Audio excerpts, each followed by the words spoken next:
Welcome back, Flyers Nitty Gritty fans, to Getting Gritty with It with your host, Yariv, Wolok, my partner in crime, Vasili Gianarakos, for another episode. Vasili, what's up, buddy? Not too much. Yariv was just Canadian Thanksgiving, so I'm all filled up on turkey Happy and Thanksgiving, dude. ready. Yeah, ready for some Flyers hockey to start on Thursday. We'll see kind of what unfolds with the team. Rosters are all set, so we're gonna dive into it here. Nice. How about you, buddy? Yeah, I'm doing well, man. Thank you. Excited to have our friend back, Chris. Obviously, we had to literally cut off conversation because we were like rolled into the podcast without even recording. So we're ready for this already. Chris, welcome back, buddy. Yeah. What's up, guys? Thanks for having me. Appreciate it. No problem, dude. Excited to have you on. I thought it was a pretty appropriate one because me and you are always talking about NHL series, and obviously that's right around the corner, and that's EA's NHL series. Talk a little bit about that today. But let's get into Flyer stuff because this is finally like getting to a point where like you can complain about what's happening, you can be upset about the roster, but it doesn't matter. It's here. Yeah. We've made it. We've made it to this point, and the roster is set. And it's hard to say that there are surprises, but it was more of like, I guess you could think that maybe you'd even still want to swap out some more guys, but we can justify every move. Chris, let's go to you first. What do you think about where the roster stands, about the D? And actually, maybe we just name them out loud here because I actually didn't even plan on reading them. Let me name them out loud before I pass them to you. So it was Farabee, Konechny, Hayes, Atkinson, right? The usual Lawton, Noah Cates, Morgan Frost, Owen Tippett, who we forgetting? Hayden Hodgson, Tanner Lazinski, Delorier. I'm missing one guy, right? JVR, right? Those are the forwards. And Wade Allison. JVR, yeah. I think those are all the forwards. Defense, we know the names: Provorov, D'Angelo, Sanheim, Braun, Ristolainen, not York, which is obviously the interesting part. Zamula, Adder, and Nick Seeler. Which is, I'd say, a pretty large number. And then the goalies were still rolling 3 for now. We got our Carter Hart, Felix Sandstrom, and Samuel Ersson. Chris, go ahead, man. What are your thoughts? Yeah, I mean, look, to me, there really wasn't many surprises. I think obviously really the biggest one that like gets your eyes is probably Hodgson, because I think they actually had the mess up that Jackson Cates went through waivers and then he didn't, so he ended up getting sent down. So I think some people thought maybe Jackson Cates could have taken that spot, but they ended up going with Hodgson, and like. The reason that this ended up coming out today, which you guys obviously know this, but just to add, like they had to get the Couturier and Ellis injured reserve through first, so that they could call up Allison, Legzinski, and Zamula. Obviously, that Brink, Brown, and Felix Sandstrom on the non-roster or the season opening injured reserve. Mm-hmm. So right now they're only carrying 2 goalies. But again, I mean, look, for the most part, the forwards are the forwards. I mean, I didn't really expect anything too crazy out of that. I will say I really did like Tanner Legzinski in the preseason and in camp in general. So I was glad that he made the team. I thought his game improved, and just in general, I thought overall, I thought he was pretty good in most of the games. I personally noticed him a lot on the penalty kill. The defense, obviously, the biggest thing is New York, like you hinted at. York for me, I was kind of mixed. I thought there were some good plays, some bad, kind of similar to everybody else. I think what it came down to was that final game.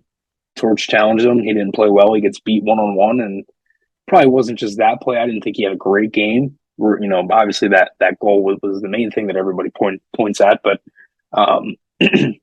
excuse me. Yeah, again, I mean, I just feel like he got challenged and he didn't play great, and really there's no really negative thing that can come out of it. It's really, if you think about it, it's okay. I played 30 NHL games, and he can go down, play in Lehigh Valley, probably dominate down there because I'm sure he's pissed off. which I want him to be pissed off going down there and use that to his advantage and play. And again, the other things too is you can't just hand a guy a spot because the name was back. I mean, everybody just penciled in York, and then it was just like he didn't play great. And it was a little weird in the offseason because he attends development camp, and everybody's like, oh, well, maybe he did that under his own power.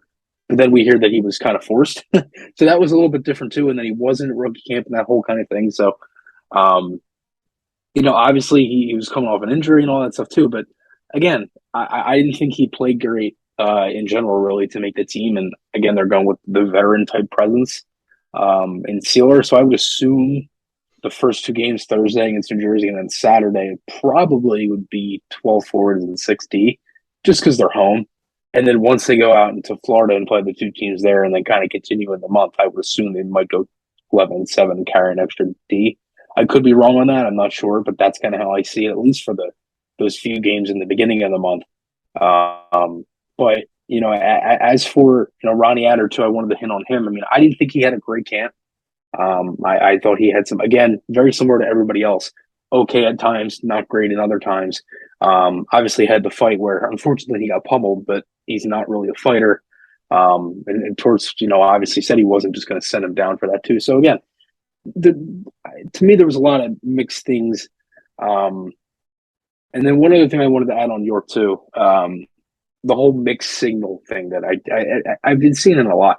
I don't really see that with the coaching staff. I know this is a long answer, but I don't really see the coaching staff as they're throwing the mixed signals. I think it's two different things. If you're, I think there's a way that, Torts wants them to kind of not just rush it right away, and Lappy wants them to make the right play. And I think you have to read between the lines a little bit and look at what both coaches are kind of saying, because it's not like they're not really giving him mixed signals. You can play one way, and obviously they're going to be coached differently too, right? Because they're different systems and stuff, and not just different system, but obviously I think you guys got my point. But still, but yeah, I mean overall for the roster, I feel pretty good going into it. Again, I mean, look, I'm excited. I mean, I'm not going to sit here and not say I'm not excited. Like, I'm glad you're allowed to be. It's okay. You don't need to justify it.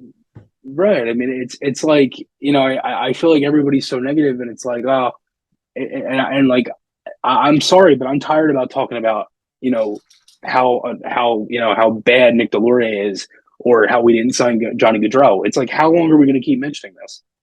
To me, it's like if I got broken up with in the summer, and then everybody just keeps asking me about it till now. Like, that's what it feels like. I'm It's serious. a great analogy, honestly. That's what it feels like. It feels like you just want to move past. Yeah, it's like, how long are we going to keep talking about this? So that's kind of where I'm at. It's just like, all right, let's just move on here. That's where I'm at right now. All right, a little bit of I like that. Vasili, go ahead, man.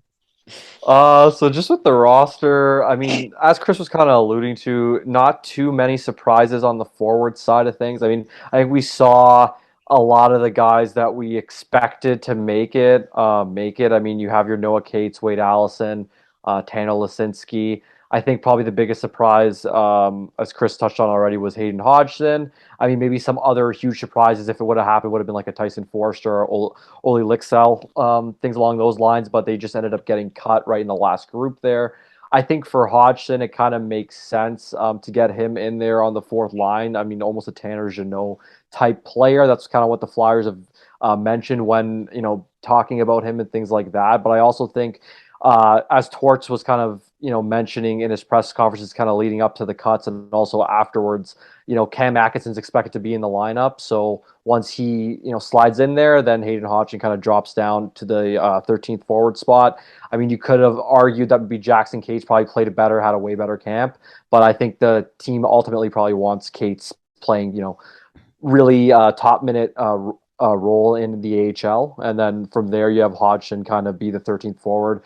Whereas if you put Cates in that position, they probably don't want a younger guy who might have some more upside sitting. So they probably want him to kind of develop his game at the Lehigh level there. And then just on defense, the big names are obviously Zamula and Adder, and then York getting sent down. I mean, in terms of York, we touched on it last week, and Chris kind of covered that. So I don't want to, beat the drum here on that one, but at least with Zamula and Adder, I think it's interesting because if you're going to keep those two young guys like that, you obviously have to be playing them. Like I don't think the Flyers would be keeping them on the roster to have them, on the sidelines for any extended period of time. So I'd imagine maybe they're either going to go with like a veteran pairing of Sealer Braun, or do like a Sealer Adder, Sealer Zamula, and like a Braun Adder, Braun Zamula, or maybe they'll just do a veteran pairing and then a young pairing and kind of rotate them in as we go along the games. I'm kind of interested to see how that unfolds. So that is kind of what I have my eye on. And then,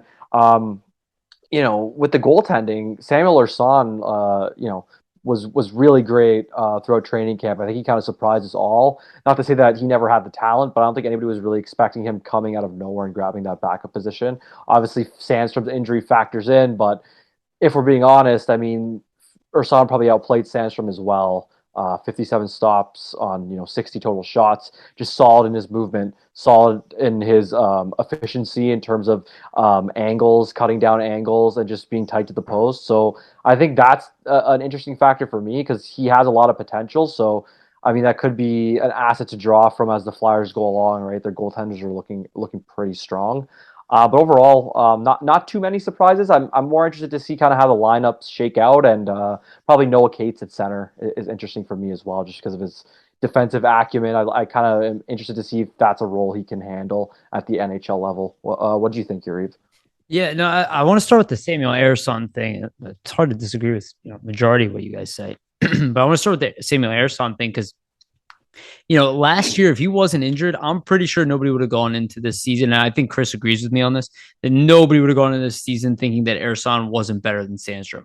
In my opinion, set him back a bit. He's always been better than Sandstrom. He was better than Sandstrom last year, too. It's just the injuries. And I look at the decision they make with young guys and do kind of just default to the older dude. And we're going to see that, in my opinion, more throughout the season. We'll talk about, I know everybody brought it up already, but I do think that if Ersan is really going to play, like he is better than Sandstrom. He is a better goalie than Sandstrom today, in my opinion, and he will be a better goalie moving forward. I just don't think Sandstrom is a bad goalie. That's kind of a position the Flyers are in right now, is that we don't really have a problem. Yeah. In fact, if Fedotov was here, a position of strength. It's a complete position of strength, and we're not even talking about Kolosov. And we didn't have to. Do you guys remember a time where we didn't have to go out and get a goal? This is what people don't. They can't appreciate anything right now, and it's really annoying because this is the first time in a long time the Flyers did not have to go out and get a backup, and they have 3 good goalies. And people can say whatever they want, but all 3 of them have performed in preseason, and you can say that Hart has not, but Hart is performing in the background. They're clearly not playing players on purpose. And you can hear that from Torts' statement about Atkinson flying around, and yet he's confident he's playing Thursday. This is kind of a game plan here. So I do think the Ersan thing is really interesting, and I think, long term, I see him as the backup at this point for Hart. By the end of the year, next year, It's definitely a good problem to have. Yeah, but I just see Ersan as legit. Like I don't see him as a question mark. I always saw him as a really good prospect. It's just didn't have the chance. I was finally excited last year. We didn't even he barely got to play. Still so young too as a goalie, right? Like there's so much left to be kind of unlocked with his game, I would say. That's the only reason I would be like to send him down is like, well, Sandstrom's pretty good. So like why not just give him a chance to like be a pro? He's not going to play majority of the games. Yeah. That's kind of where I assumed, but I always thought that there was going to be a chance that Ersan was going to beat him. I thought he was going to beat him last year for the starting spot in the AHL. We just never got to see that, and Sandstrom bounced back to his credit. The other thing that's super interesting, you guys know this, but got to remind everybody, these are not final rosters. Realize that there's a plan here in the beginning and it molds into other stuff. There's reasons why players are sent down now. There are messages sent on purpose. Like you want to go into the season. Why isn't your clear cut one of your best defensemen? Why not? Why not? He's also the youngest. He's under your control. Do whatever you want to him. Push him a little harder. Who cares if he throws a temper tantrum? He will get over it. He is locked up by the team. He's completely controlled. He's an RFA afterwards. You can do this. You can do it in a way, but you have to reward him at the end of it. You can't just play mind games. I heard people talking about, I bet they're like keeping Zamula and Attar just to to make I don't remember where I heard that, but I was like thinking about it later. It's like, no, they wouldn't do that. They're rewarding the player, like punishing players like I don't think they're doing anything like that. I think they're literally just searching, and I think it's a culture change. And I don't know. I really like the stuff I've seen. It's reminding me of old school Flyers stuff that I used to like. That people like get upset about young guys not making it, but you're kind of like, yeah, but they'll be back up, and you know that, and you know they'll be extra motivated. The one guy that I think everybody should be talking about in the NHL at this point, I don't think they will, and I would not be surprised if he is a Selke candidate to some degree, maybe not statistically, but he should be on the map. But I mean, like Noah Cates has looked really good in every goddamn game. And, Chris knows I've been talking about Farabee at center for a while and all that. And I thought it was very interesting that they had Farabee come back and then shift Noah Cates in the middle. Obviously, they recognize the same problem that I've been talking about, that we all recognize. This team needs a center. If you can develop a young kid into a center, it is extremely valuable. If Noah Cates can be a top 6 forward, which I think he could be potentially, top 6 forward in a center position, that is a game changer. Even if he's just a good second line guy, it's a complete game changer for a team that is lacking center depth. I think that's huge. It's huge. We'll see if it sticks, but Tortorella was like, no, he is a center. He wasn't like, oh, this is an experiment. He's like, no, he's a center from here on out. Like it's almost like he knew he was a center, and he's like, let me make sure. Well, he can trust him, right? He saw, I mean, just that little details, little habits that he takes care of, and those are things, I mean, that are in what you're looking for in a center's game. And I think he brings those to the table. So they're saying to themselves, well, we need a center. We have a guy who basically acts like a center when he plays on the wing. Let's put him at center, see if he can accomplish the same things. Obviously, different position. The face-offs may be a limitation for him. I know he played a little bit of center in college. But, I mean, if you put him on a line with other defensively responsible guys, I believe they had him up with Farabee and Tippett, if I'm not mistaken. So they do. So that would be interesting, I think. I want to mention this, though.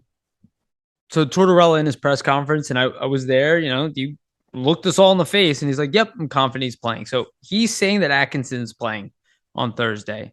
Let's assume he is for a second. I think it's, still he's been saying that for a couple of days that he feels confident about the camp. So he's like not really, he's not questioning it, right? Him and Atkinson have a good relationship, so. Right. So he's in. And the way he's saying it, too, I don't mean to cut you off, but the way he's saying it, he's pretty like nonchalant. Like he's like, he's going to play. He doesn't even, like I said, this stuff was planned. Like they weren't questioning whether Carter Hart is playing. He said, straight up, Carter Hart is our number one guy. Like this stuff was planned. So Atkinson is playing. Now I look at the way the lineup is today. I mean, it seems to me like Tippett is going to be dropping to the third line. And then Allison drops to the fourth line to play with Lazinski and Delorier. And to say Atkinson, I'm sorry, Allison. Atkinson will play second line with Farabee and Cates, right? Which is essentially the Couturier line. Yeah. So you think they would run with, because I think just based on the last practice, it was Lawton, Hayes, Konechny. Then I guess it would be JVR, Frost, Atkinson. That's the third line. No, that's not what I said. Sorry, okay. Sorry to cut you off. Saying the opposite. I think Cates is second line center, not Frost. Oh, okay. You can see it by the line mates because JVR is not a strong 5-on-5 player, and Allison is a bottom 6 guy right now on this team.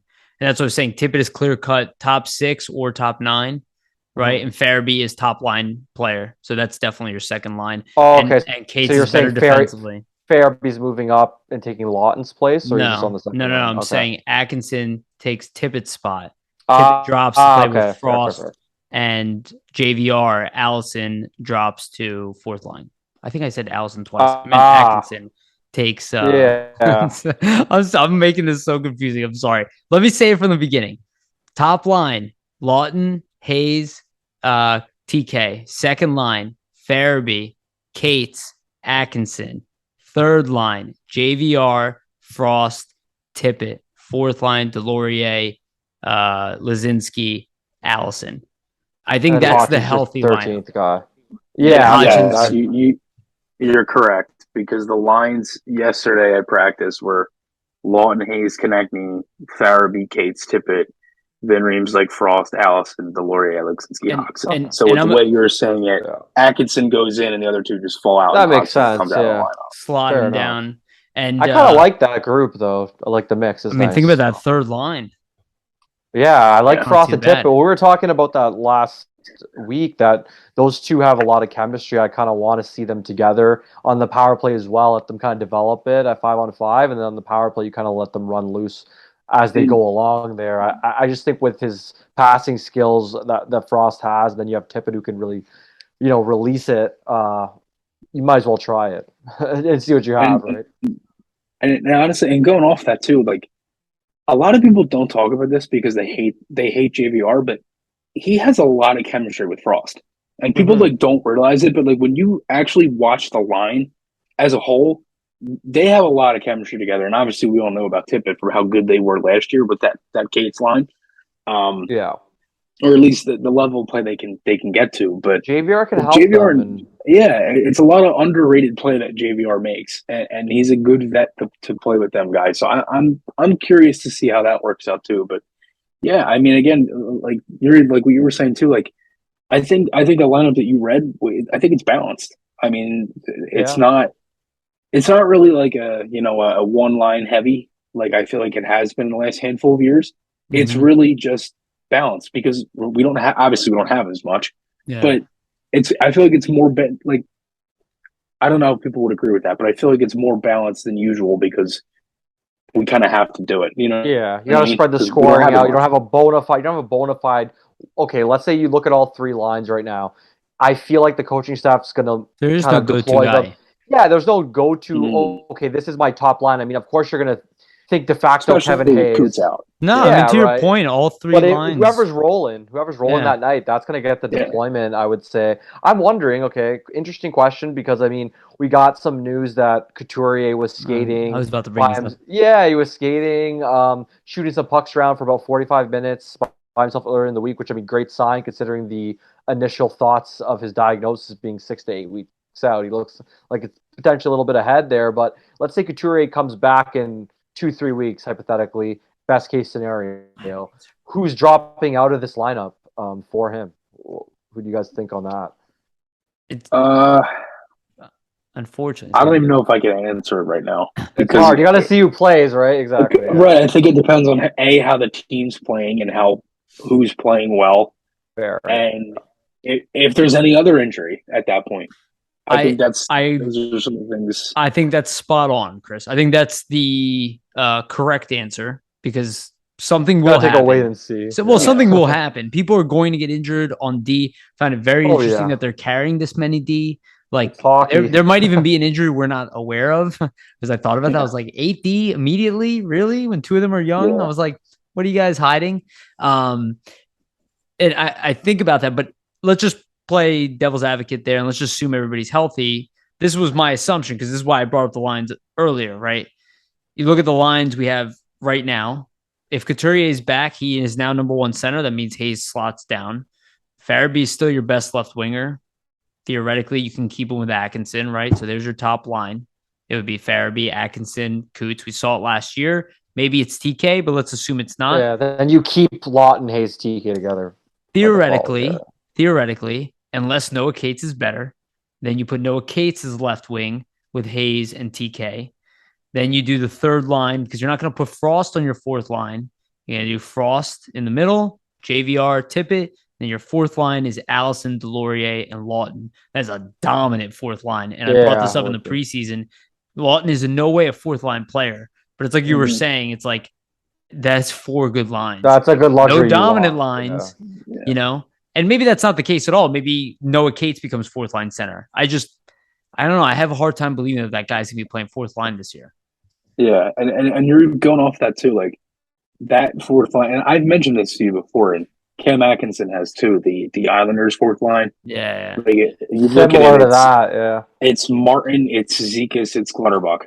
Yeah. It's a hitter, it's a good two-way center, and it's a scorer. Yeah. That's Delorier, that's Lawton, that's Allison. Yeah, that's you could argue, I mean, Sezikis same thing. Probably is playing a little below what he could. I would say Lawton's Same better. thing with same all thing of with I think Lawton. Lawton's better than Zizekas. Lawton's I better agree, than yeah. every He's a good player we player. named, in my opinion. He's better than all 6 players, or all other 5 players, including. So if you have him in your fourth line, I mean, that's just a luxury. That's going to be matchup nightmares for other teams because you automatically big, basically they're all strong, they're all aggressive. Right. And the other thing is with that too is the hope. I mean, I get the sense that the hope is that, again, because we know we're going to deal with injury, that a Legzinski or a Jackson Cates or somebody like that can come in and kind of play that role too. That's kind of how I see it too. Yeah, and I think Legzinski earned his spot. I think Chris's answer is correct. Whatever I said is probably not going to happen because his team will not be all healthy all at once. No. Maybe, but probably not. I hope it's better than last year because there wasn't a single game where they were healthy all at once. Right, correct. Look, so I'm hoping it's at least a few. Yes, but again, you see how impactful getting somebody like Couturier. You think about those lines. It's all of a sudden you have those fourth, and even let's say it is Noah Cates. He's going to dominate if he's a fourth line center. That guy should not be a fourth line. I think the Flyers just want to hope, at least on the injury front, that if it is injuries for them, that it's not to significant guys that you can't replace, like it's like a Couturier for a whole year, or somebody along those lines. You know what I mean? If it's your fourth line guy getting injured, if it's your fourth line guy getting injured, obviously you don't want to see a guy like that get injured. He can be a contributor for you, but you don't want to see Joel Farabee, Travis Konechny, a guy that's supposed to be higher up in your lineup getting hurt. I think that's what the Flyers probably want to avoid, especially based on last season. What do you guys think about Farabee not getting any preseason time? You guys think he's going to show up looking smooth? Well, he looks good. That's my concern. Is Farabee not playing, Atkinson not playing, and nobody's talking about this, but Carter Hart hasn't played a game. The majority of the starters haven't played. Well, that's what I mean. In a while. Yeah, but I was talking about guys that didn't play at all. Konechny didn't play one game. Provorov played one game. Can I ask? Can I say? Played, I think 2. Can I say something? Because you're right. Right, you're right. We all say this every year. They need the warm up. We all say it every year. Has it made a goddamn difference? Recently. I mean, well, recently, no, but in the years before that, it was always those late games where you want to go on the same page. Well, and but they didn't have it, or they needed a point late, and somebody had think to about lose, for them to think get about in. the beginning of the NHL season. Does anybody believe that the rankings at the first 10-game point of the season is real? No. Right. No. So my whole point is, if you're not racing to win a Stanley Cup, you don't care about preseason games at all. Right? Yeah. If you're in Torts' shoe, and again, I'm not saying you're wrong, Chris, because again, if we're trying to win a cup and we already have our team together, you're like, hey, every point matters. The only one I'm really worried about, we don't have that mindset in that right sense, is Hart. That's it. That's the only one. In the sense that he can get injured or not be ready. Injured or not be ready. I think a mix of both, because it's like he was hurt and it seemed like it wasn't anything too long, and then it was a lot longer, I think, than we all expected. And I was thinking he was day to day going to miss one practice and then be fine and play one of the games. Yeah, and he said it. He even said it himself. He's like, "Yeah, I hope I can play." And this was going into the last game, so he ends up not. They didn't let him play again. Right. So it's they think that, I guess, the practices that they've been doing, and the more it's not been like a game, obviously. It's the most intense. It's considerably more intense practices than AV. I will say that very noticeably so. Yeah, and you not that changes the answer. But. You can tell the on the flip side of it too, you can tell that they're really working hard. Like these guys are busting their asses. Like, you can tell. And honestly, if you don't, you're blind. I don't know what you're watching. And that's kind of where I'm meant to add the same thing, because it's like, I don't want these guys to get hurt, because again, this whole thing of them overworking themselves, that's where I get worried, is because we saw it in the offseason. Farabee got hurt in the offseason workout. Brink got hurt in the offseason workout. We've had a couple guys that maybe have done a little too much and gotten hurt off of that. So I kind of hope, that wasn't That's not the case going forward with guys like Hart. The guys who haven't played are the ones I'm really not worried about, but at least it's kind of keeping it in the back of my mind. Like, that could happen at some point. I don't mind the precaution, to be honest. I just feel like with last season, I mean, I totally get, Chris, what you're saying. Just the fact that, like, obviously you'd love the team to come in. The more preseason games you play, there's a lot of new faces, the more chemistry that gets built. I just think the team had so many injuries last season. They see a couple guys get nicked up to start the preseason. They have so many younger guys they kind of want to take a look at, and they probably just thought to themselves, you know what? We kind of know what these older veterans are. We have a big, backup competition, so let's let Hart get healthy. Let's see what the backups have, and then we know Carter will be ready. He just needs that extra time. And then to your guys' point, right? Like these scrimmages are pretty intense, so I'm assuming he'll be ready. You just have to hope that he's 100% healthy. Like you don't want him to be going in with something that isn't even close to 100%. So I think that's probably why they gave him the time that he needs. And I mean, I'm confident that if, let's say, he isn't 100% and ready to go, that they will at least step in and put Ursan or get Sandstrom in there, because that's the last thing you want is having your starting goaltender start the season off injured and trying to force something, and then it kind of gets out of hand, and then there you go, right? You're kind of back in the same spot as last year. And to your point, Torts already named Hart as the number one publicly. Like he didn't say he's fighting for a spot. He said Hart's our number one. I haven't figured out who our backup is yet. Like he didn't say Hart needs to play a game. No, to your point that you just made. No pressure, dude. You're already a starter. You don't need to. You don't need to hurt yourself before the season starts. And honestly, to even go off that too, he hasn't watched a single goalie. No. I mean, I don't know how many times he said that. Like he asked Tim Dillabo. So that's kind of where I'm like, oh, all right. Well, let's just. I'm like in the waiting game just for because it's just like we'll see what happens. So I'll transition to the next topic, but I want to stay on this topic into that. So. Vasili's in Toronto, so he doesn't have access to this, but Chris and I have access to the Flyers practices, right? And I finally had some time to go, and I want to transition into that because I want to talk about the injury thing that Chris, you were just talking about. So I was talking to Tanner Lazinski after practice in the locker room. By the way, like the nicest freaking dude in the world. Like pretty much does not act like he is a professional hockey player. Pretty much is like a completely normal dude. But we talked about injury, and I asked him about his offseason. I was like, what'd you do? And he just like looked at me frank, and I could tell he like kind of thought about what he was going to say. He's like, man, I did nothing. He's like, it's the first time I had an offseason at all. He's like, I haven't had an offseason. Like, I've been injured every year. He's like, I had games to play through the summer. He's like, it's the first time. He's like, I had nothing. He's like, so I could just sit there and heal. It was amazing. I was like, dude, I'm so glad you said that. And I was like, I wonder how many of your teammates didn't adhere to that advice and didn't take time off after their season because they were so concerned. If you already know what names are going through your head, and what guys didn't take time off because Tortorella takes recovery extremely seriously. And people might not be aware of that because he's pushing them, but you will not see that same behavior during the season. And I can kind of tell. That's why they get the days off. Like, even if you want to play Carter Hart, well, that's cool. You're still the starter here.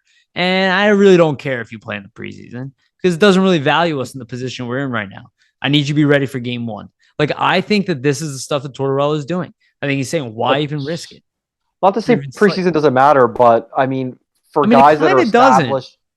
For guys that are established in the league, like it's not a measuring stick for them. If you haven't made it yet, it's a measuring stick for you in the sense that you need to make a hockey team. But that's my opinion on it anyway. I would say it's good to get in there and get the pace of the game. Definitely. Yeah. I can't say it's bad, but if you weigh the risk to benefit ratio of it, is not a huge benefit. Yeah, if you're an established guy for sure, and you're on the team, right? Correct. I'll add this to it too. You have to show your process down. Sorry. Yeah. And if you're looking at it in the tunnel of we need to win games, you're going to want Hart to play one of them games. If you're looking at it in the tunnel of the way the Flyers are, and that's we need to fix everything here, and we don't really give a shit, A, how long this takes, and B, it doesn't matter if we win, they probably don't care. So that was the other thing that I was kind of thinking too, which is obviously you brought that up. They're not trying was to win again, every game. it doesn't right, and I don't really think Torts cares how long this takes. You know, He said obviously it. it's going to be He said it right, publicly. To your right, point, and like the other thing that I've noticed too is everybody is like, I saw a clip the other day, or yesterday, and it was talking about him saying I didn't want Goudreau, and somebody was like, "Oh, you know, I kind Oh. of agree with him, right?" And I'm like, he said this the first day he got here. Yeah. Literally in the first press conference, he's like, I don't think we needed any of those players. Well, I was gonna bring that up, He Chris. he said said it's not this time for that before. stuff. Yeah, that Gaudreau comment's Everything great. that That's what we because said on here everything too. that he's saying, like everything that he's saying, Is what we say on It's this a podcast. long-term Just to make that process. very He's looking clear. for a long-term outlook, I would say, versus like a short term. I'm like laughing when I'm listening to towards the interview. Like it's like he's quoting me. I don't know if you guys listen. If anybody listens to this podcast, he literally says the exact same shit that we've been talking about this podcast. Yeah. The exact same shit about it. We're not. It's not time. Toot We're our not own ready. horn, but Look, people can be upset about it. I mean, it's nothing to do with predicting the future. I was upset about it, but I'm not going to be anymore. It doesn't matter. It doesn't matter if you're upset about it. You just have to recognize what kind of person you're dealing with. That's my whole point. If it's not Tortorella, I don't know if we're predicting everything he's going to do. I can't predict what Chuck Fletcher does. Yeah. I can't. None of us can. It's all an It doesn't make guess. sense to me. It doesn't make any freaking sense. That's why we were like this offseason. We're like, wait a second, you don't have a roadmap to do any stuff. Why are you telling everybody you're going to be aggressive? That's what we were saying. Like, it doesn't make any sense. And then, he couldn't do it. Right. But Tortorella's not doing that. He's telling you straight up what he's doing. So it's like, just listen to him. To Chris's point, just listen to him. It's weird to hear that he's telling you, but like, I feel like people are also like trying to think that there's like dog whistles in there. And I really don't think there are. It's like, it's as straightforward. Yeah. He's done this long enough that he knows what to say and what not to say. I mean, you know what I mean? Like, let's be honest. If they finish at the bottom of the NHL this year, is he getting fired? No. He signed a 4-year deal for a reason. The guy is safe. He can do whatever the hell he wants, and he's openly admitting this is my last job. I don't even care if they win. Dude, this is like his pet project. I've never seen a coach. Have you guys seen a coach approach a season like this before? I'm like kind of being honest. No. He's not trying to win hockey games. He's really trying to assess and evaluate and kind of build something. I mean, I think going back to what you were saying, Chris, just with the Gaudreau comments, that's just a very interesting statement that he made. I mean, he called him a hell of a player, but he said at the point that we're at, yeah, he is a hell of a player. And I mean, I'm sure the Flyers would have been, lucky to have him if they went that route. But even Tortorella stated, like, it's about building a foundation so you have in mind what team you're trying to be. And the Flyers don't know that yet. They don't know what team they are yet. They don't have the identity. They don't have that culture in place. And that's the first thing that's on Torts' list, right? Yeah. Saying, like, there's so many other things that need to be done first. They need to build that team culture, team identity. And first off, get what they can get out of guys that are already here before you realize, okay, let's add to this group. Let's subtract, right? You need to know what's here, which they don't yet, in my opinion. Right. And going off that, like, if say we are the last team in the league and say we have a good chance of getting Bedard, then it's that, and we're the probably silver lining. The worst team, but probably the best conditioned. Hey. So that's the other thing too. It's like, hopefully that can kind of. But then you also know, like, let's say you finish last in the league, hypothetically. Then you know. You have to sell. Yeah, you don't have to sell, but you also know there's certain guys that, like, you thought might have been a part of the plan that may not be that anymore, and that's a part of this process, I think. Right? We're in a rebuild. I heard them talk. I forget what podcast. 100%, man. We've been saying this on this podcast. I want to make it very clear. We've been saying this stuff.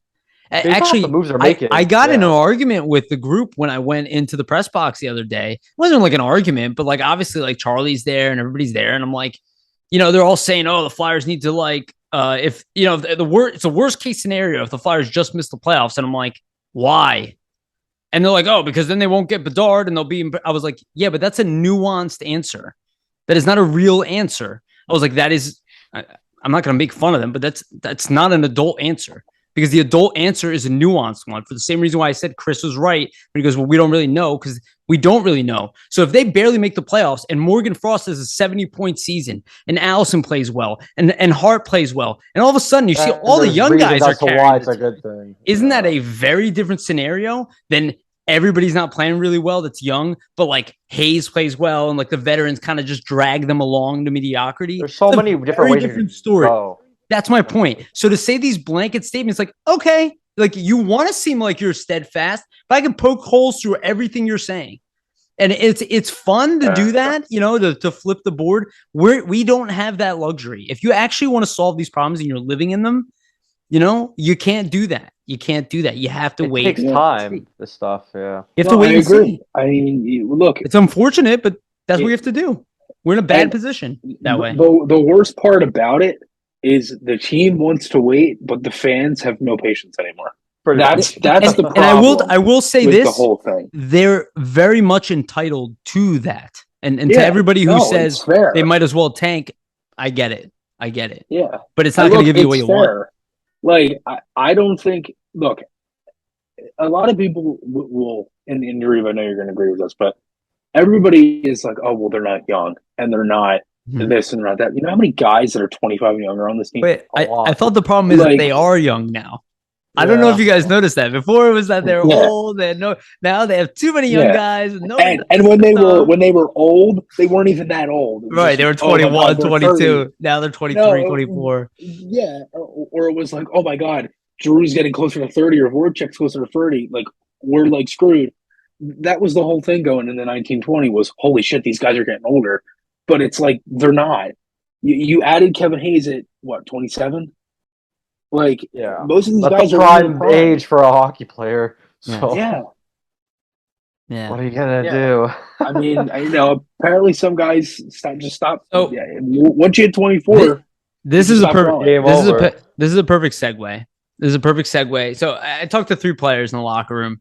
I did talk to Tippett again. I caught up with Tippett. He remembered me, and we were talking a little bit. You know, he didn't have too much to say about anything different. Again, brought up the chemistry with Frost and with Cates. I think he'll be pushed between those 2 guys, and I expect him to just kind of do his thing. But he didn't change much. You know, like me and Bill were even talking to him. It's just everything was more the same. The interesting conversation I had though was with Ivan Provorov, and first Jordan was with him, and then Proby was by himself. So I was like, you know what? I was like, I'm gonna go ask this guy what I want to go ask him, because I am not gonna talk to him like the other people here, and I'm well aware of that. I need to be one-on-one with him to do that. So I was like, all right. So I went up to Proby, and I was like, hey man, I was like, I want to pick your brain. He's like, all right. He's like, what's up? So I asked him. First thing I asked him, and what I like about the conversation with Provorov is because I approached it from a different mindset than the way people are treating him today. Instead of treating him like he is this broken player, I treat him for what he really is, the cornerstone of the defense. So I asked him very simply, I go, since you're the best conditioned player on this team, and you have been for several years, does it energize you that Tortorella has forced everybody to match your standard for conditioning? And he looked at me and he goes, yes, absolutely. I've kind of been waiting for this. And again, this is something I talk about all the time. Oh, he's the problem. It's still unbelievable that people said he was the problem. I still cannot believe that we picked on this guy for an entire offseason. It's unbelievable. And obviously he was talking a lot about that, about what he's done this summer. I was taken to the next level, all that stuff. And what the most important thing, in my opinion, was the closing of the statement is when I asked him, I go, look, I don't care what I literally looked around. I was like, I don't care what any other person here thinks. I was like, I believe that you were the cornerstone of this defense. I said, you're 25 years old. You're of age. I went, it's time. I literally looked at him. I said, like, it's time. Like, do you? What was his response to that? I said, are you ready? Because I was like, you were the cornerstone. I was like, you're the number one. I was like, you have that potential. Are you ready for this? Dude, the guy looked at me without missing a beat. He goes, yes. He goes, 100%. He's like, almost like he's been waiting for it. He's like, you know, when Giroux was here and Voracek was here, he's like, you know, you don't want to step on their toes. You don't want to talk over them. He goes, but it's my time. He's like, He's like, I've been training. He's like, I'm going to lead by example. You can tell he has been thinking about this. He gave me this Fired up. huge answer about leading by example. Dude, he is well aware of what is in front of him right now. And I've been saying it for a while. This is the cornerstone of the Flyers D, and people have to start treating him like that because we have to fix what is wrong, because he is a number one defenseman. Instead of pretending like he's broken and pretending to find another one, realize that he's up for the challenge. He is the most conditioned guy on the team, and I would not be shocked if he ends up being the captain of this team. It sounds crazy to people on the surface level, but if you look about leading by example, there's nobody on this team outside of Couturier that displays that more. He has the hardest work ethic. He's been here always, and he has no problem calling people out, right?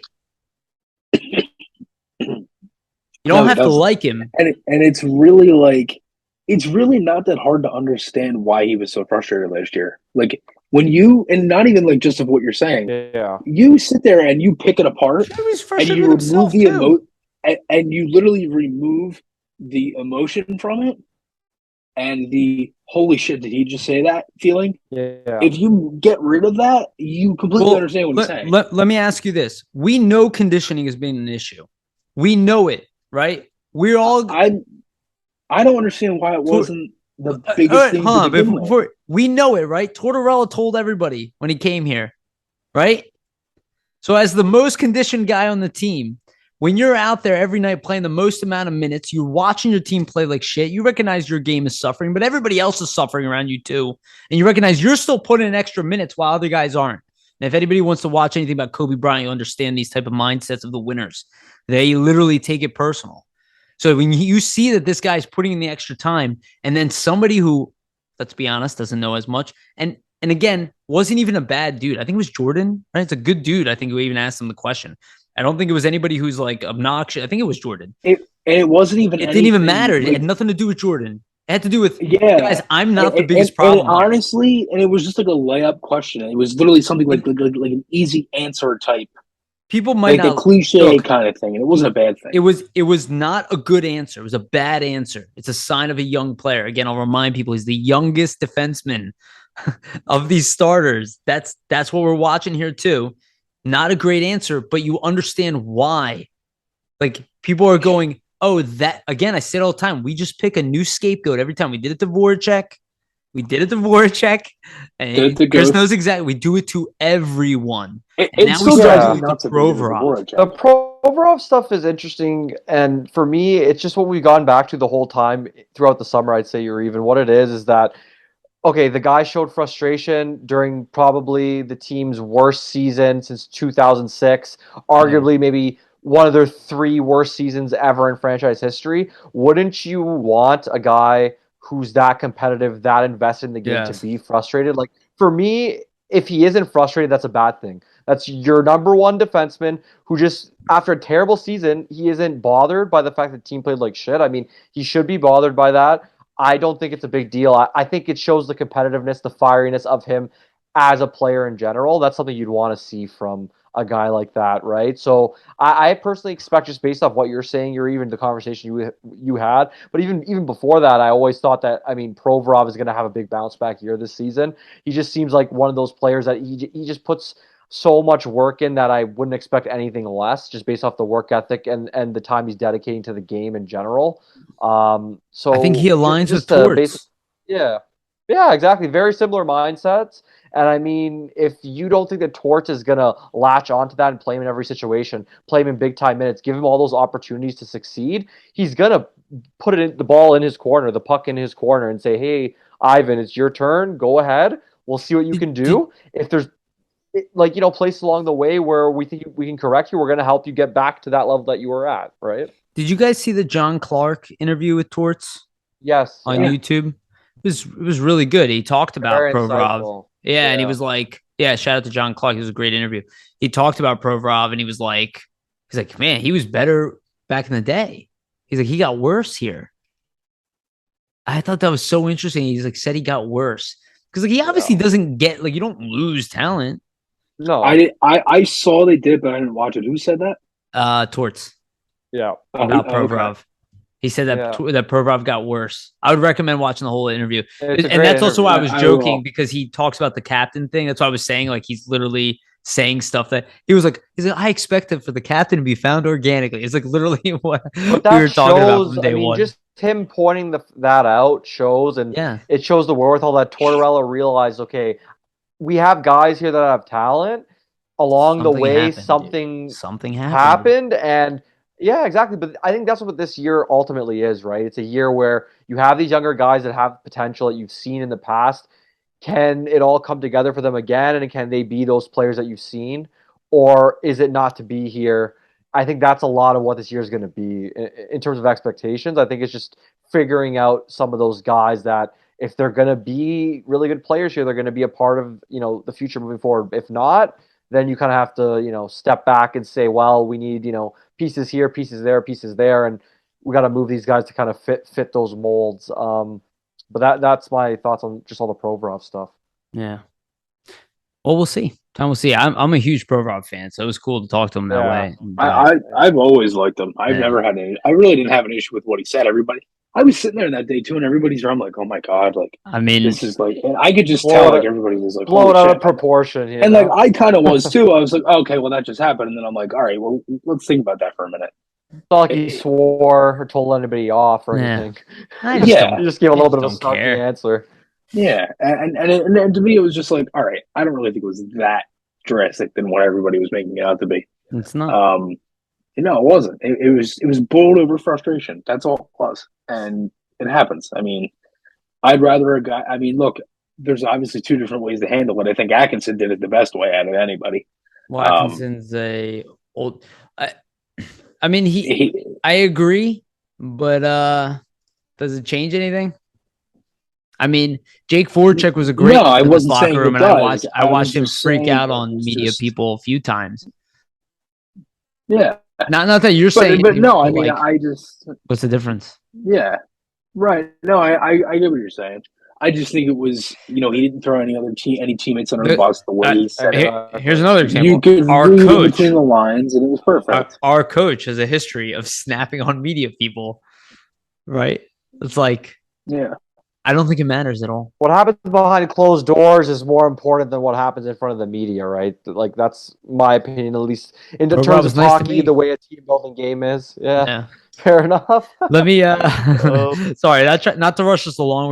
We're running out of time here, and I still want to get through the last two segments here. So let's get into the Flyers ratings, and then we'll get into the comments because we didn't get to do that last time. So I'm going to do a screen share.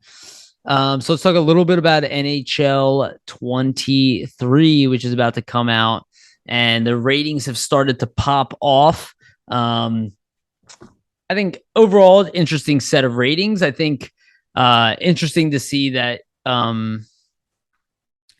actually thought it would be worse.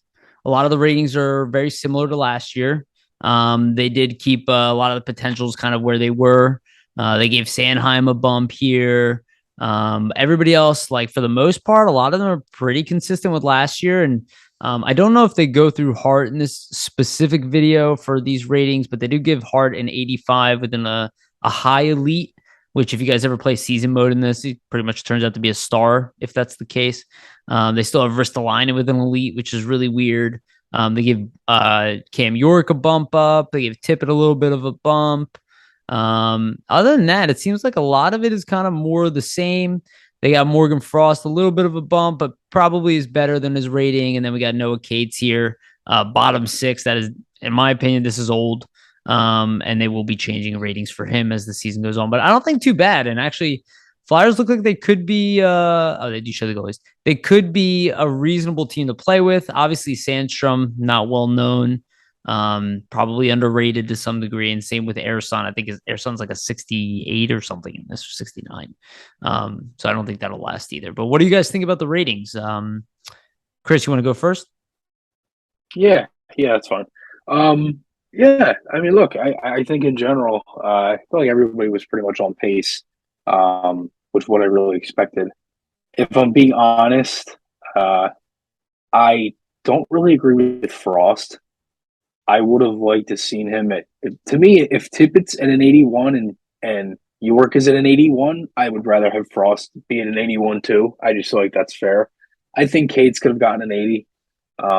Obviously, it's a little biased. I thought Risto was a little low. Honestly, I think at least to me, I'm not the one that bashes Risto every time he's on the ice, so I think he could have gotten a little higher, at least an 84. I felt like everything else was pretty self-explanatory. I don't really like Hayden at 84. I think that's a little low for how Hayes plays. I would have liked to seen it probably similar to Ellis at an 86, or at least an 85.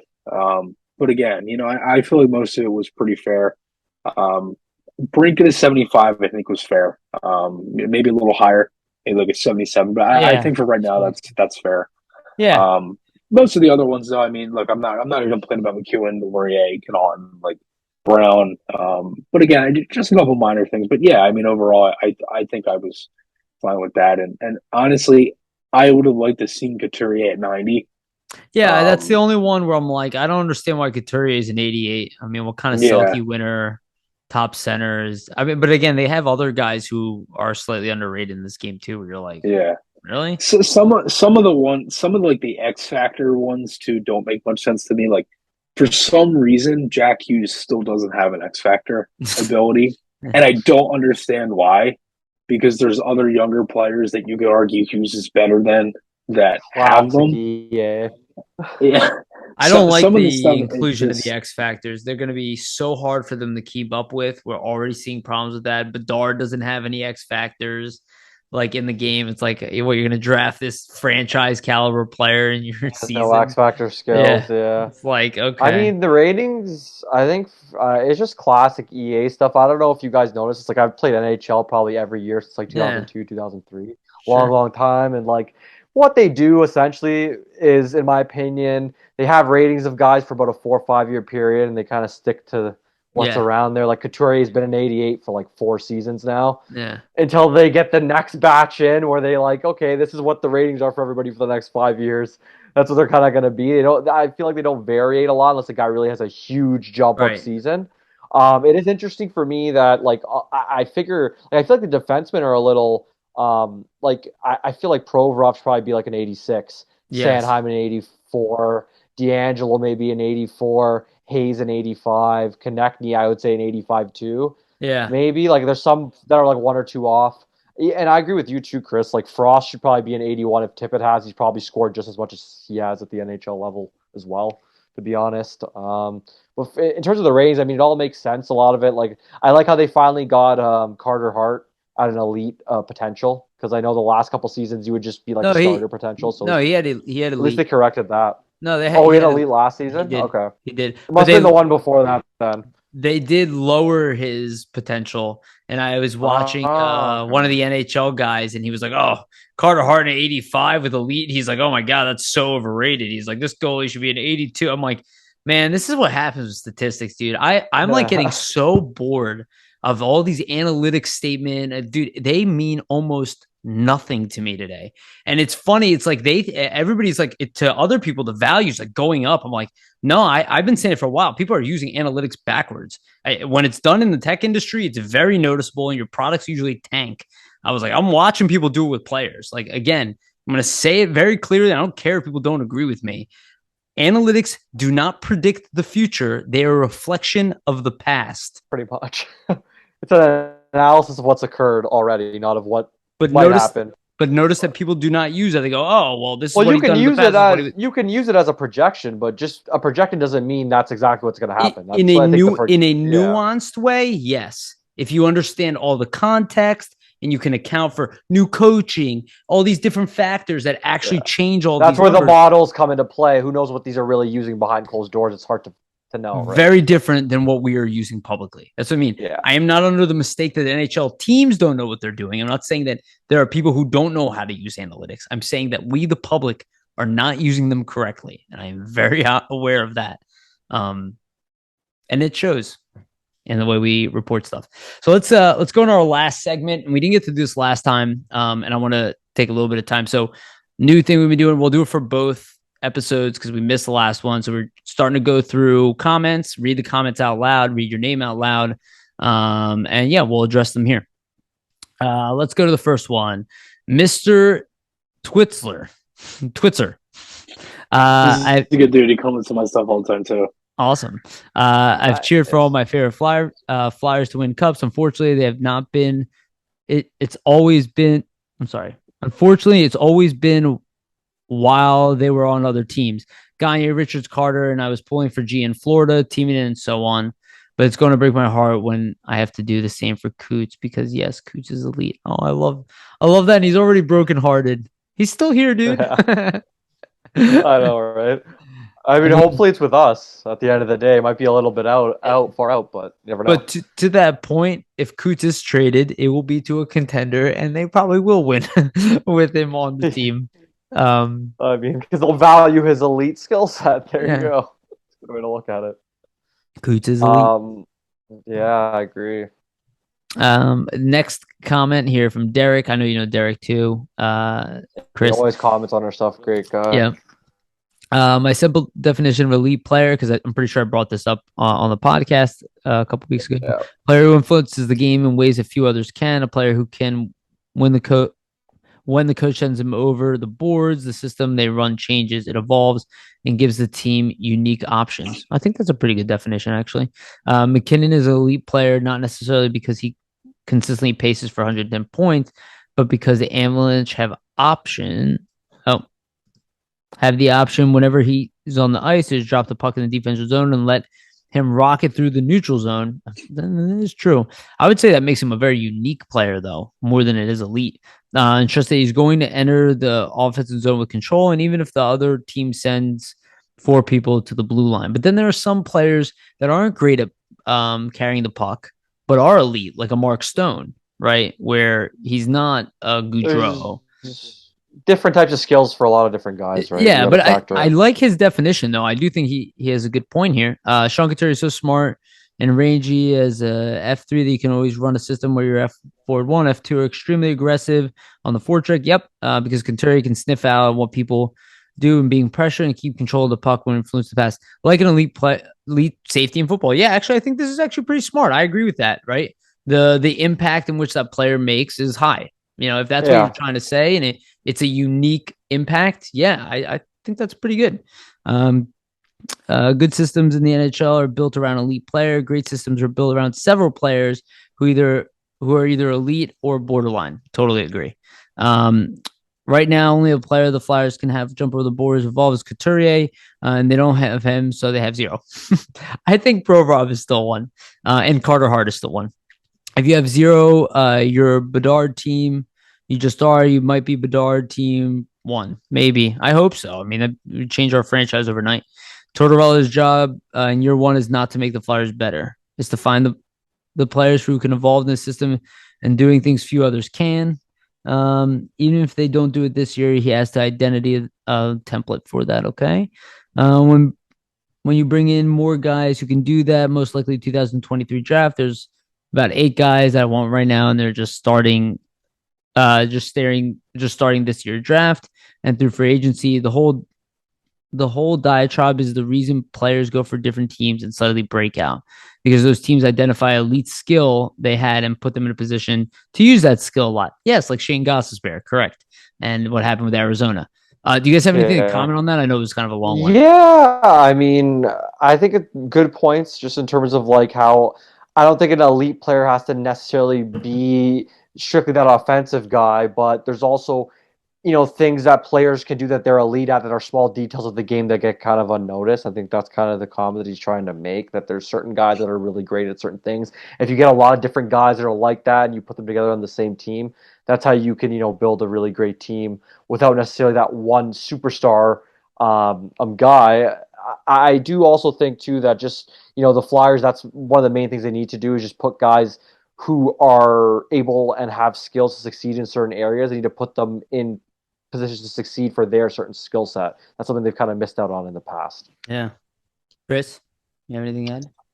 I think a lot of that is the something they haven't done with Frost. Like they don't. Yeah, really I set was going to him up mention to Frost. succeed. Yeah. It's like I feel like now, like putting Cates at center, I feel like kind of takes a little weight off Frost's shoulders, because it's like I feel like there isn't as much pressure on him Yeah. playing at wing. And if Especially you he's have not the Cates only at young guy. center, He's not the only young guy at center too. right? And Three. look, I talked to him on Sunday about that. Like, just in center, I mean, it's encouraging, I think, to have a guy who is not just playing center but good at the position. Yes. He was 60% in draws in the preseason. He took 73 faceoffs. He won 44 of them. Just not So, bad I for a guy mean, who doesn't really play center. yeah, and he said to me on Sunday that was something he kind of worked on a little bit in the offseason. And he kept it quiet, but it was definitely something he worked on. And, I'm sure they again, talked to him about it. yeah, I mean, he's definitely he's learning. I think that's the biggest thing. I mean, he's playing penalty kill now. He's getting better in the face-off circle. He's He had a definitely good learning. camp, He's dude. improving. Yeah, he He had had a a Yeah. good good camp. camp. I mean, People can he say whatever didn't they want. produce. He had a Yeah, I good mean, he camp. didn't produce numbers, but he generated on Produced more than the other majority of guys. exactly. He produced more than the other guys, and that's what you hope. You hope that um, guys like that again.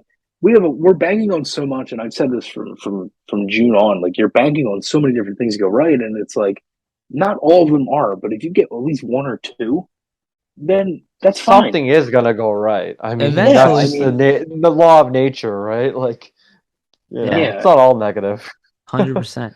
Let's get through these last two here. Thanks for bringing up my Lawton comments, for sure.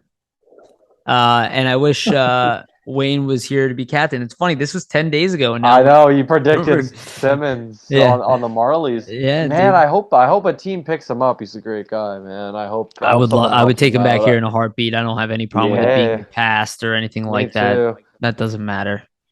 He's the Oh, man. Chris the Cowboy. What a I great just don't think guy. he's the a same great player show, he great was. gas. Yeah, but I mean, I don't think we have a spot for him on the roster. But I would trade That's what I mean. McEwen for him. Yeah. But I wouldn't Yeah. mind if they did something like Chris Stewart with him. Yeah, why not? Get him in for a couple Bring him in games. for a little. Because, again, Anisimov, and nobody's talking about this, Anisimov is Oh, probably yeah. going to stay on the roster You're right. I was going Yeah. to bring it up. He made Still the on a the team. whole PTO. year. Still on a He made the PTO, team, yeah. and he could actually be on a PTO until the trade deadline. Yeah, until then they'll just sign him. yeah, exactly. You can keep a guy like that as long as you want, right? Like you're saying, till the Yeah. deadline. I think it's a safety net for them. Like they know their center depth is tested. Yeah, and Torts knows him and likes him. And Isimov's a guy. Yeah, he knows him. Why not keep him in case there's another center injury? Then you can plug him right in, right? I mean, we need it. it. We makes a lot need of center. sense. We do not have enough centers here. The fact that we have, without Couturier in the lineup, our four centers are 28. Or I'm sorry, how old is he? 29-year-old Kevin Hayes. Yeah, Hayes 29. Yeah. 22-year-old Noah Cates. 22-year-old Morgan Frost. I'm sorry, 23-year-olds Morgan Frost and Noah Cates, and then 5-year-old Tanner Lazinski, who is a rookie. Yeah. It's three rookies essentially. And you can argue, and yeah, pretty much because Frost has played less than 100 games. Cates played like 16 NHL games. So you have three guys that basically have not played over 100 NHL games as your centers, which most teams would not like go into an NHL season. But there's a lot of interest in terms of the promise, right? Like with that inexperience, there's a lot of things you might see out of those guys that you might like. So for sure. Let's read these last three comments and we'll wrap it up here. Great show and great guest. This was the one with Steve Cornianos, right?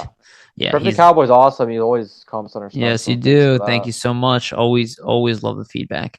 And thanks for this. Never heard of Steve. Now you did.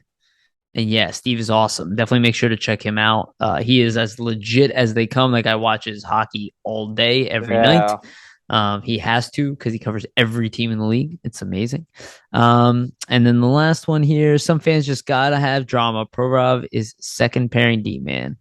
LOL. I think that was in reference to the comment we made last. Yes, I think that was kind of laughing at that. Yes, laughing with us there. It is an LOL statement. It is an LOL. I don't know how anybody who's played 25 minutes has worn an A under several different coaches, has put up 7 goals. Yeah, like look, even Dion Phaneuf, who had a high peak and then regressed. Even at the end of his career, he was still a second pairing defenseman.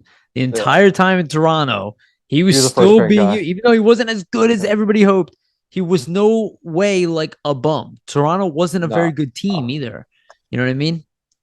I don't know. Anyway. Definitely. All right, let's wrap it up here. Vasili, I know you're close to time.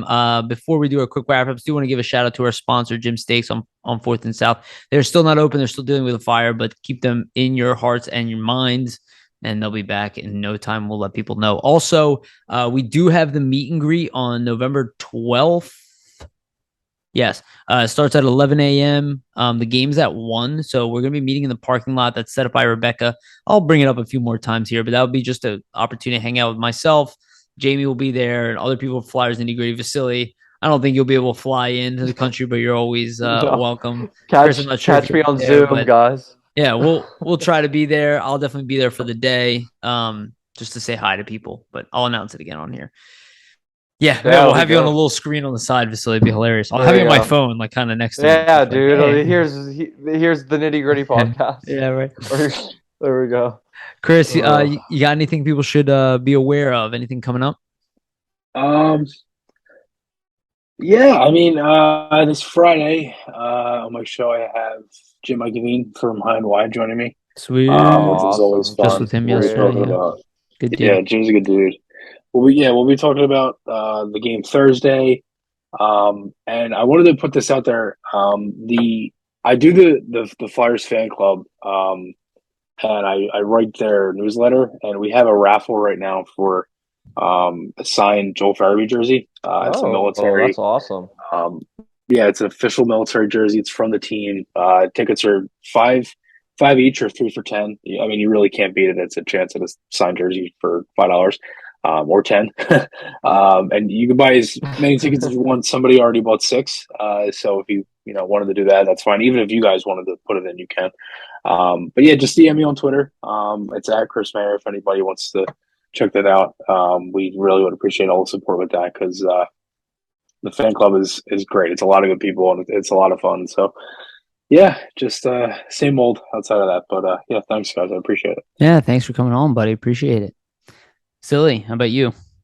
I guess as everybody listens to this tomorrow, there will be an article that I will have out with this paired with the podcast. So, give that a read, everybody. And we just appreciate, the continued support throughout all the weeks. And as we kind of gear up, finally have hockey. It's not just like talking about hypotheticals. There's hockey to watch that we can analyze. So it's going to be more fun as the season goes along. We're going to get tons of different guests on. So it's going to be a good ride this season for sure. Yep. And I'll be at the first game of the season, covering the game in the press box. I'll be in the stands, but I'll be there. Yeah, well, I'll be watching at home, but yeah. I'll be at some games in November, guys. And most of the time, I'd rather just be at home watching the game, dude. Chris already knows my favorite way to watch the game. Just Jim Jackson in my ear and a big screen and a couch. All right. Thank you again, everybody, for listening. We love you. Please like, subscribe, leave us a rating, 5-star rating, whatever. Honestly, just whatever support you guys can give us is awesome. We'll keep reading the comments, keep doing this. More guests to come, more stuff to come. But again, thank you so much for listening. We love you. And remember, always stay gritty.